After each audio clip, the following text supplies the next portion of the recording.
Hello friends, बहुत बहुत स्वागत एक बार फिर से आप सभी का। मैं हूं विश्व।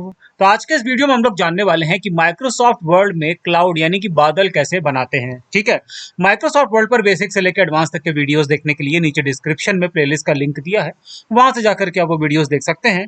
तो चलिए शुरू करते हैं आज का वीडियो।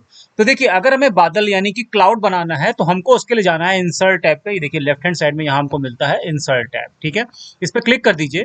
नीचे आपको कई सारे ऑप्शन मिलेंगे, हमको जाना है शेप्स पे। ठीक है, तो जब आप इसके ड्रॉप डाउन पे क्लिक करेंगे तो फिर नीचे आपको बहुत सारे ऑप्शन मिलेंगे। हमको जाना है बेसिक शेप्स में। ये देखिए बेसिक शेप्स का ऑप्शन यहाँ दिख रहा है।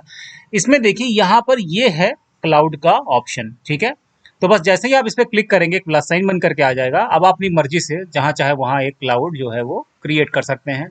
और सो अगर आपको कलर करना है तो इसको वापस से सेलेक्ट करिए और ये देखिए ऊपर शेप फॉर्मेट का ऑप्शन आ गया। यहाँ पर आपको मिलता है शेप फिल।